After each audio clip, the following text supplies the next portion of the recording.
Good morning. Welcome to Craft Time at the Lisbon Hepburn Library. My name is Michelle McLagan and I am the director of the library here in Lisbon. And this week our story time was Library Lion. So today our craft project is going to be a lion to go along with the story that we read. Our craft packet this week, if you've had a chance to pick one up, looks like this. And what the craft packet has in it is some instructions on the front page, a photo of the finished product of what I've pretty much created here, as well as 2 eyes, a nose, and a mouth. Now, the part of the mouth that comes down and makes the mouth part is a little tricky to cut out. So you may want to use a crayon or markers to draw on the eyes, the nose, and the mouth, or you could try and cut them out very carefully. Either one would be fine. The second page will have a big circle on it. You will have a sheet of orange paper, and you will have 2 sheets of yellow paper and a standard white paper plate in your craft packet.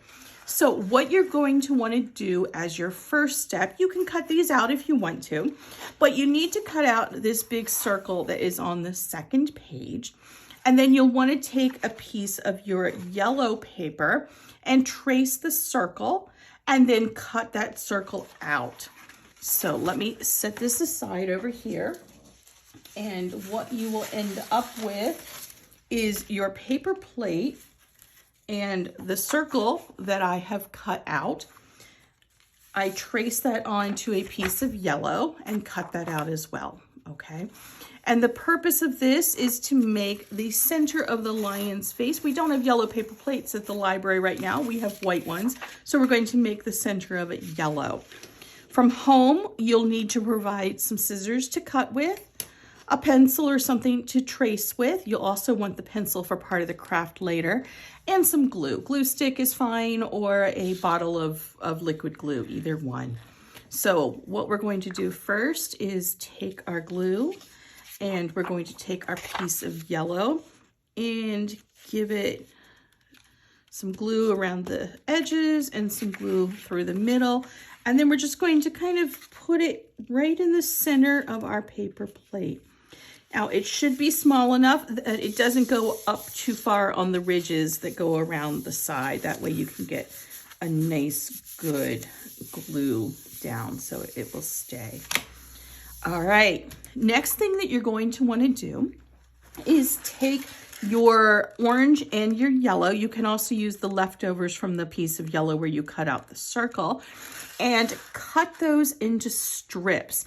Now, when I cut them into strips, I did them facing this way. So I did the shorter distance on my 8.5 by 11 sheet of paper. And the strips that I cut are all different widths, nothing too wide, but I've got some wider ones like this, and then I have some that are a little bit skinnier here as well. And what we're going to do with those is to curl them so that they are curly like this. And they're not all going to be the same. Some of them are going to be wider, some are going to be tighter when you curl them. It really just depends, but this is where you're going to want to have your other pencil. And the pencil, you can do about 2 strips at a time.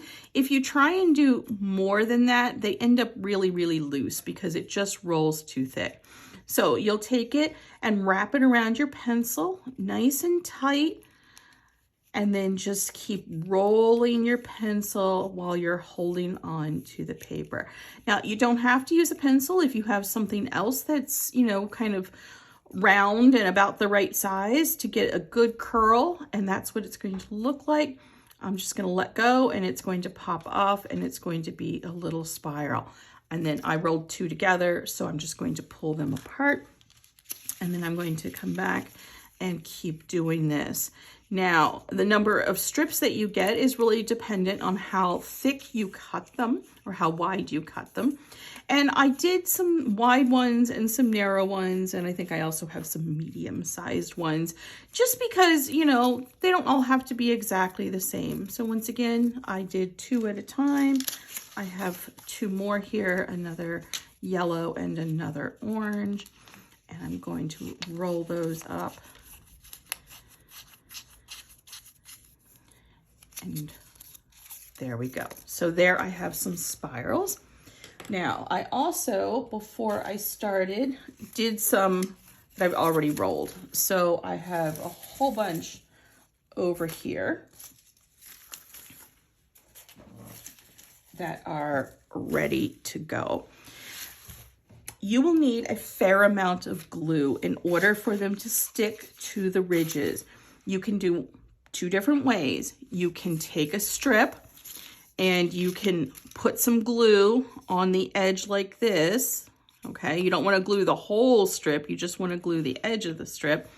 And then you want to line it up kind of right where the edge of the yellow is from his face.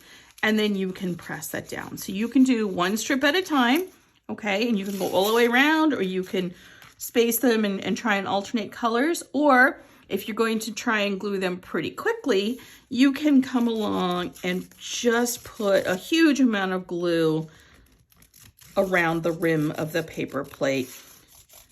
But if you don't glue them quickly enough, then your glue is going to dry and then nothing's going to stick and you're going to have to go back and put more glue on. So maybe you want to do just half of the paper plate at a time. All right, so there we go. And I'm going to take some strips and I am just going to line them up and press them down. And what I'm doing, and you can do this however you want, but I am kind of spacing my strips evenly around. So I'm grabbing a lot of yellow to start and kind of putting them around the edge and leaving some space in between. So then I can come back and I can grab an orange one and put an orange one in the middle. So you can go and just go all the way around if you want to, or you can space them. They don't have to be every other color. It's entirely up to you and how you want to make your lion's mane look. And if you want to make more than one of these, you can always do that by just grabbing some more paper plates and some colored paper from home. It doesn't have to even be the same colors. You can do a lion that's pink or a blue lion or whatever you might want. And so I'm just going to keep going round and round. And one thing that you'll notice with this method that I'm doing is that I'm really getting a lot of glue on my fingers. So it is kind of messy when you put all the glue out on the paper plate. But it's also a little faster, and I want to be able to show you guys what it's going to look like when I'm finished. And one of the other ideas that I had as I was gluing on was to kind of alternate. You know, some of my strips are wider than others, so it made sense to, you know, space those out a little bit too, just so it looked a little more random. Let's slide one in here. All right, we'll just keep coming around. And if you find that some of your strips aren't really curly after you take them off of your pencil, you can always roll them again, or you could roll them from the other end. So this one, it's a little curlier in here. I could always go back to my pencil and roll it from this side and give it a little more of a curl. It's totally up to how you want your project to look. And everybody wants their project to look a little bit different sometimes. And you might find that you have spaced your curls out enough that you have extras when you're finished. And if you have extras, then what I would recommend is just go back and add some more inside. Like this particular one, I ended up with a couple of extras.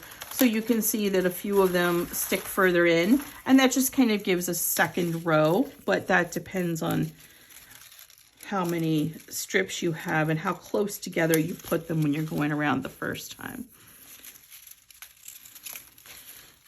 So let's see, I've got just a couple more strips left to go. And I'll glue those down real quick.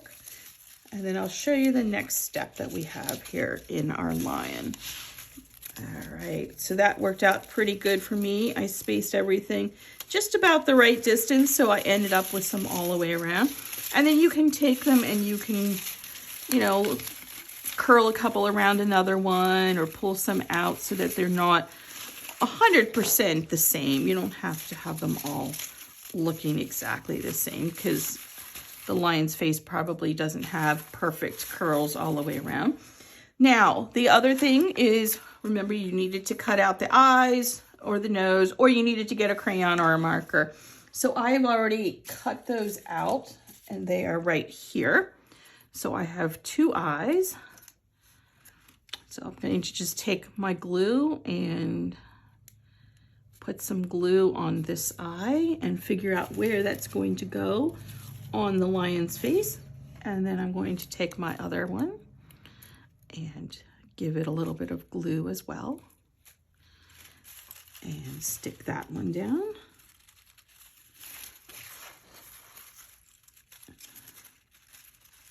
There we go. All right, so we've got 2 eyes. And then this is where I was saying that it is really kind of difficult to cut these skinny pieces out. So if you're able to, that's great. And if you're not able to, or you don't want to, then just use a marker. So I'm going to give some glue to the nose part there and then just kind of lightly, because you don't want to tear it, run the glue over the skinny parts of his mouth.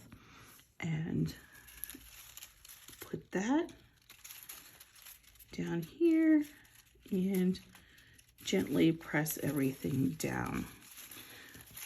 So let's put the lid back on my glue, put my supplies out of the way, and I will show you the finished project. So this is my original sample that I gave at the beginning, and this is the one that I just did. And just, there we go, so that they're not all curled exactly the same. And you have 2 library lions that go along with the story theme for this week. Thank you so much for joining us for Craft Time today. I look forward to seeing you next Friday at 9 a.m. for a new craft. Once again, my name is Michelle McLagan, and I'm the director of the library here in Lisbon. Happy crafting. Bye-bye.